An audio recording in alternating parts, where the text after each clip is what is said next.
Good, buddy. It's Monday, June 16th. This is the Best Football Show. I'm Brian Baldinger at Baldy NFL. You can find this daily podcast by downloading your free Odyssey app. You can like it, subscribe to it, comment on it. All comments are welcome. We do some live broadcasts during the year. Right now, what we're concentrating on, June 16th, training camps open up towards the end of July. We're 4 or 5 weeks away. All teams are finished with their OTAs, with their mini camps. Their off-season is finished throughout the league. So everybody that wants to take a vacation in the league is on vacation. All right, but that's not going to stop us here on the Best Football Show. We're literally going to break down division by division over the next 5 weeks. And today we're going to start with the NFC East. Now I'm going to give you an overview of the NFC East, and then we'll break it down team by team going forward. But today, when you break down the NFC East, it's simply the championship division. The Lombardi Trophy resides in Philadelphia. The runner-up, the championship game opponent, is in Washington. The NFC Championship game was in Philly in late January. The Super Bowl MVP plays in Philadelphia, and Jalen Hurts. The reigning Offensive Player of the Year reigns in Washington in Jaden Daniels. I mean, the NFC East is a beast. That's what it is. Now, we're going to get to all the teams. But you think about this. The Philadelphia Eagles won 18 games last year. They were 18-3. When they finished the season at 14-3, and the wild card division rankings came out, and the matchups came out. Detroit had the first round bye. Philadelphia 14-3, wild card weekend. Well, I saw that they were going to play the Green Bay Packers at home. I said the Eagles simply would go on a 4-0 run. I thought they were the best team in football, period. I thought they'd go 4-0 and win the Super Bowl, and that's what they did. Now, along the way, to go 4-0 in the postseason, they had an incredible, an alarming 13 takeaways. 13 takeaways in 4 postseason games. It fueled their run to Super Bowl 59 champions. And they have everybody on offense coming back except for the right guard. And they bring back the reigning defensive coordinator, Vic Fangio, and so much more. We're going to get into each individual team. But then you go and look at Washington. And I don't know. There's nobody at this time last year that said Dan Quinn coming in and, drafting Jaden Daniels and all the signings and free agency that they had, which was an alarming amount. Nobody thought they could win 14 games. They went 14-6, counting the postseason. Their offense was almost unstoppable at times. You think about this. Yeah, they went into Detroit, the number 1 seed, right? Went into Detroit, divisional round, and put up 45 points for the Detroit Lions. But it wasn't their only 40-point outburst. They put up 42 in Arizona. They put up 40 in Carolina. They put up 42 against Tennessee. Their offense was outrageous. That's Cliff Kingsbury. That's a rebuilt offensive line. That's Jaden Daniels. And that's the coming out party in his 6th year for Terry McLaurin in the year that he had. It was unreal. You think about Jaden Daniels last year. Like, he was 25-9 as a rookie. But he also ran. He led the team in rushing with 891 yards and 6 touchdowns. So he ran for almost 900 yards and accounted for 31 touchdowns and turned it over, counting interceptions and fumbles, turned it over 10 times and went into and won playoff games to the point where they played Philadelphia in a championship Sunday. It was the biggest turnaround that I think we have seen. I mean, I know there's some big turnarounds. I'm not here to research NFL history for 105 years. But they won 14 games and were in the NFC Championship game with a new coach in Dan Quinn, a new culture, and an outrageously talented quarterback that gave everybody talent, everybody confidence. And then, there was, the Dallas Cowboys had won 12 games in a row, 3 years in a row. And last year they dipped to 7-10. And they changed their coach. Mike McCarthy didn't make it. All right, Brian Schottenheimer comes in. They had all kinds of injuries. Micah Parsons gets hurt. Dak Prescott doesn't finish the season. DeMarvion Overshown out for the season with the torn leg, knee ligaments. They never won 3 games in a row last year. They won a couple of games twice in a row to get to 7 wins. It was an incredibly disappointing season. No, maybe, but that's Dallas. And then you get to the New York Giants, and they were the doormats, and they were awful, just awful.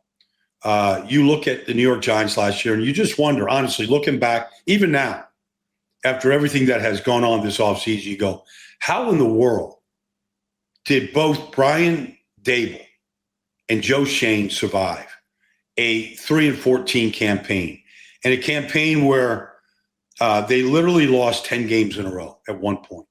They couldn't score. You think about this. The New York Giants last year, their quarterbacks threw a grand total of 15 touchdown passes in 17 games. They scored a total. Think about this. They scored a total of 36 points in the first quarter all year. I mean, they literally, at the end of the first quarter, in every game, they were behind. They played from behind all year, and they didn't have any quarterbacks, and they started 4 of them that could bring a team from behind. And they ended up, benching, and then trading away Daniel Jones to Minnesota. It was just an incredibly disappointing season. That was the 100th anniversary of the New York Giants last year, and maybe one of the worst seasons they ever encountered. That was the NFC East last year. Philly dominated. After their bye week where they were 2-2 and they got just trounced by Tampa in the 4th game of the season in Tampa, and they didn't do anything well. They were 2-2 and had a bye week and came back, rebounded, and won 10 in a row in an incredible fashion. The defense just got better and better and better. And the offense just ran it more and more and more, to the point where Saquon Barkley easily could have been the MVP of the league. Easily. Look, nothing against Josh Allen, what he did in Buffalo. Nothing against the year that Lamar Jackson had, which was outrageous, where he threw 41 touchdowns and 4 interceptions and ran for 975 yards. His best year ever. Nothing against those guys. But Saquon ran for 2,000. He counted in the postseason, he counted for over 2,500 yards. It's one of the best seasons anybody's ever had in the history of this game. And the Eagles, after their 2-2 start and their bye week, decided Saquon is our best weapon, and he's our best chance to win games. And we'll turn it over less and less and less, which they did. And Saquon was unstoppable. In fact, the Eagles last year, counting their 4 postseason games, they ran it 725 times, 3rd most in NFL history. And it goes against the grain of what they believe is an organization, where you got to throw it to win it. And all their analytics teams, which is considerable, and their belief in analytics, which is considerable, they went against the grain, and they did what they had to do. Now, the Eagles have lost Kellen Moore. They have lost Doug Nussmeier, their quarterback coach. They've lost coaches. All right, to the New Orleans Saints. All right, Kevin Patullo is going to come in and run the offense, call plays. All right, they've got a new way of doing things offensively, but the talent is still there. Washington's bringing everybody back. I mean, and we'll get into them, position by position and what they did in the offseason as far as free agency and trades and the draft. But they look like they're going to be better up front on the offensive line. Maybe Jaden Daniels doesn't have to lead them in rushing this year. A lot of those were scrambles. He did run it 148 times. A lot of those were scrambles and not designed or called runs. We'll see if they could take some of that off of them. But look for the takeaways to come up. Dallas, they've had a very quiet offseason. In fact, the only noise that's being made this offseason is somehow Micah Parsons isn't signed. Like, it's just outrageous. He's played 4 years. He's the best defensive player in this league over a 4-year stretch of time. Nobody has more quarterback hurries, hits than Micah Parsons. But it's just the way he plays the game.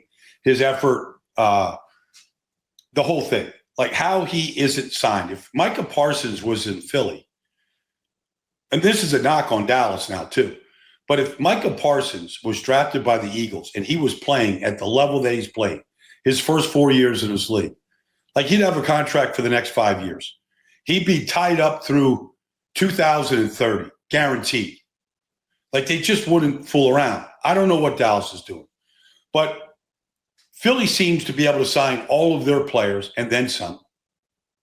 Dallas doesn't seem to be able to sign their stars. The Giants couldn't sign their biggest star that they've had in a decade, Saquon. Like, the Giants couldn't sign Saquon to a long-term deal.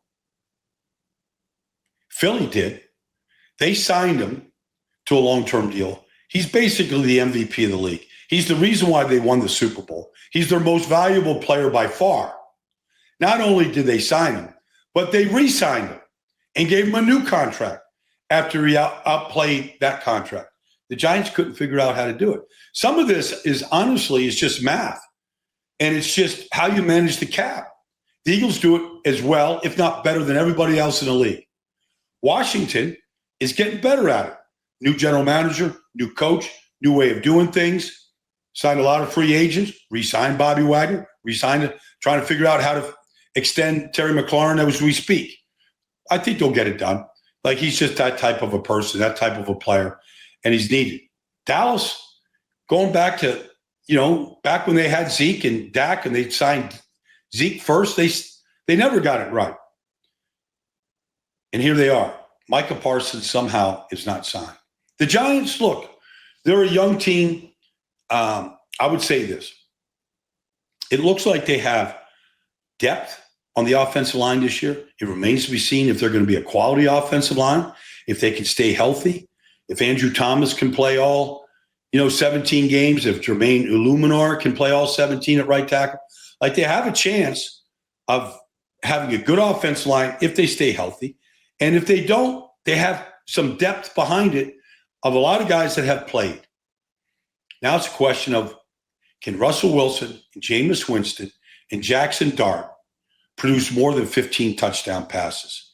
Like, if they can double that as a quarterback group, whatever combination it is, if they can double that to 30, and what they have on the offensive line and what they have at running back in Tyrone Tracy Jr. and Cam Scatterboo, the rookie out of Arizona State, along with Malik Neighbors and what they have at receivers, if they get quality quarterback play or something close to it in a year where their schedule is brutal, the team could be very competitive this year, even with the schedule, if they can get the improved quarterback play. Look at what Washington did with Jaden Daniels last year, how important he was. And, maybe, Cliff Kingsbury was a part of it. The offensive line was a part of it. But Jaden Daniels was the biggest part. Just the poise, the presence, the work ethic, just the overall production was crazy. Going back to the first game of the year when Todd Bowles blitzed them to the final play of the game, and they lost in that first game, but he showed you that he is going to be as elusive as any quarterback in this league, including Lamar, and he's going to make incredibly great decisions with the ball.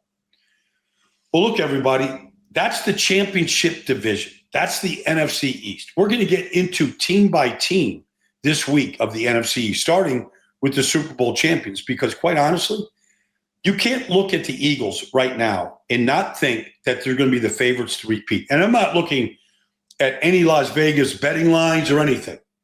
You just look at that team and go, who's better than them? You could say the Rams, Tampa, Detroit, Minnesota. You can say a lot of teams can challenge them. But you can't say any team is better than the Eagles. The Super Bowl trophy resides in Philadelphia. Outside of the coaching changes on offense, they had a very quiet offseason, right? No distractions. They traded away, Bryce Huff, who was he just didn't fit the scheme. He wasn't overpriced, wasn't overpaid, just didn't fit the scheme. It happens. Fortunately, Nolan Smith Jr., who came on like gangbusters to replace Bryce Huff, became a star player. So that's a look at the NFC East. We've got a lot of time to break down division by division, team by team in each division as we start marching forward to the start of training camp. Thanks for joining me, everybody. Look forward to talking about some of those teams in the NFC East on the next broadcast of the Best Football Show.